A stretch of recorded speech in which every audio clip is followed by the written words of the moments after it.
और चलिए बढ़ते हैं आगे। ग्वालियर से बड़ी खबर की बात करेंगे, जहां पर अंचल में भीषण गर्मी की वजह से पहली मौत का मामला सामने आया है। तो ग्वालियर से खबर है, जहां पर ग्वालियर चंबल अंचल में भीषण गर्मी की वजह से ये पहली मौत हुई है।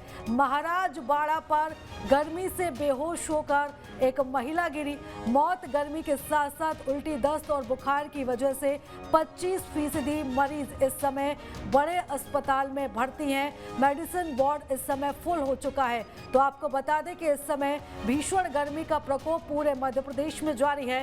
खासतौर पर बात करें ग्वालियर चंबल अंचल की, तो यहाँ पर गर्मी की वजह से हाहाकार मचा हुआ है और इस भीषण गर्मी की वजह से एक महिला की मौत का मामला सामने आया है। और इस खबर पर ज्यादा जानकारी ले लेते हैं, हमारे सहयोगी विनोद हमारे साथ जुड़ चुके हैं। विनोद, ग्वालियर की बात करें तो पारा 42 डिग्री पर पहुंच चुका है। सबसे ज्यादा ग्वालियर चंबल अंचल झुलस रहा है और बीमारी बढ़ रही है, लोग बीमार हो रहे हैं और एक महिला की मौत भी हुई है। बिल्कुल, देखिए जिस तरह से गर्मी ने अपने तेवर दिखाना शुरू कर दिए हैं, उन तेवरों का पहला झटका एक महिला को लगा है और ग्वालियर के महाराजा बाड़ा इलाके में उस महिला की गर्मी से मौत हो गई। चूंकि महिला कौन है, कहां से आई थी, अभी तो ये सारी चीजें अज्ञात हैं। पुलिस तक जानकारी पहुंच गई है, अस्पताल में उसके शव को ले जाया गया है और अभी तक उसकी पहचान नहीं हो पाई है। चूंकि महाराज बाड़ा देखिए ग्वालियर चंबल अंचल का सबसे बड़ा शॉपिंग एरिया है, यहाँ बड़े बड़े बाजार हैं। बावजूद इसके वहाँ पेड़ों की संख्या बहुत कम है। इक्का दुक्का पेड़ ही आपको नजर आएंगे। चारों तरफ बड़ी बड़ी बिल्डिंगें, इमारतें, शॉपिंग कॉम्प्लेक्स, मॉल, दुकानें, ये सब देखने को मिलेगा। लेकिन छांव में खड़े होने के लिए लोगों को एक पेड़ वहां नहीं मिलेगा और यही वजह रही कि वो महिला गर्मी से करा रही होगी, उसको समय पर छांव नहीं मिल पाई, एसी कूलर में बैठने का उसको मौका नहीं मिल पाया, क्योंकि बड़े बड़े शोरूम में तो महिला जा नहीं सकती। एक आम ग्राहक बन के शायद महाराज बाड़े पे कुछ खरीदारी करने गई होगी, लेकिन जिस तरह से गर्मी ने उसको अपनी चपेट में ले लिया और उसकी मौत हो गई, उससे कहीं ना कहीं हैरान कर देने वाली बात यह है कि अब ऐसे में लोगों को बाहर निकलते समय बहुत एहतियात बरतने की जरूरत है। ये गर्मी एक महिला के लिए जानलेवा साबित हो गई है। समय पर पानी पीते रहना चाहिए, लोगों को समय पर सारी चीजों का ध्यान रखना बहुत जरूरी है। बिल्कुल विनोद, और इस पूरे मामले की अगर हम बात करें तो गर्मी से हाहाकार तो मचा ही हुआ है, लेकिन अगर अस्पतालों की बात करें तो यहाँ पर भी मरीजों की संख्या में इजाफा हो रहा है। गर्मी की वजह से बीमारी बढ़ रही है, लोग बीमार हो रहे हैं और इसी वजह से अब जो वार्ड है वो लगभग फुल हो चुके हैं।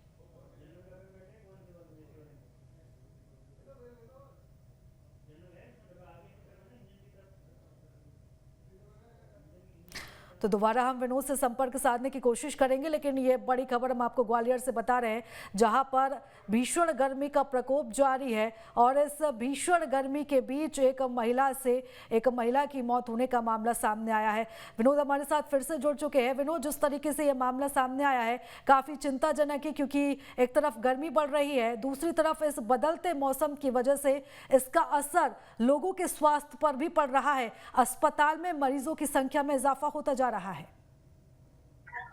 बिल्कुल, देखिए जाहिर सी बात है, जब गर्मी पड़ती है तो इसका सीधा सीधा असर उन लोगों पर दिखाई देता है जो दोपहर में बाहर निकलते हैं अपने काम से, अपने जरूरी कामों से, जिन्हें धूप में रहना पड़ता है और एक बार सुबह निकलने के बाद रात को ही घर पहुंचते हैं तो पूरी की पूरी धूप उन्हें अपने सिर पर ही निकालनी पड़ती है। क्योंकि ऐसे इस तरह की स्थिति में लोग ज्यादा देर तक एयर कंडीशनर, एसी में भी नहीं बैठ पाते और बैठना भी नहीं चाहिए। कूलर में भी नहीं बैठना चाहिए, क्योंकि जब आपको बार बार धूप में निकलना पड़ता है या छांव में जाना पड़ता है तो अगर आप इन चीजों का उपयोग करेंगे तो और भी ज्यादा बीमार होने की आशंका, संभावनाएं रहती हैं। हम देख रहे हैं कि अस्पतालों में संख्या वाकई में बढ़ी है। 25 से 30% मरीजों की संख्या अचानक बढ़ने लगी और खासकर ऐसे मरीज जो उल्टी, दस्त और बुखार से इस समय कहीं ना कहीं पीड़ित हैं। थोड़ी देर पहले ही मैंने देखा था कि एक राहगीर भी परेशान नजर आ रहा था। मेरी थोड़ी दूर पहले जहां मैं खड़ा हुआ हूं अभी सिटी सेंटर इलाके में, वो साइकिल से उतरा और उसको उल्टी जैसी बेचैनी हो रही थी, लेकिन थोड़ा पेड़ के नीचे खड़े होने के बाद वो फिर वापस चला गया। ऐसे ही हालात इस समय ग्वालियर में तमाम लोग महसूस करने लगे होंगे, क्योंकि जो लोग बीमार हो रहे हैं वो सीधे सीधे अब अस्पताल पहुंचने लगे हैं, तो ये संख्या अब बढ़ने लगी है। डॉक्टरों ने और जो विशेषज्ञ हैं उन्होंने एडवाइजरी जारी की है और कहा है कि गर्मियों के दिनों में लोग नींबू पानी और इस तरह की चीजों का विशेष ध्यान रखें, वो पीते रहें, समय समय पर पानी पीते रहें। साथ ही ये भी कहा है कि अगर आपको प्यास लगती है तो पानी के अलावा आप नींबू पानी या ग्लूकोज ही लें, बाकी बिल्कुल और बाहर विनोद, और यहाँ पर प्रशासन की तरफ से लगातार अपील भी की जा रही है, हिदायत भी दी जा रही है, लेकिन लोगों को अब अपने स्वास्थ्य के लिए सतर्क रहना पड़ेगा। नजर लगातार आप बनाए रखेगा, अपडेट्स आपसे लेते रहेंगे। फिलहाल बहुत धन्यवाद तमाम जानकारी साझा करने के लिए।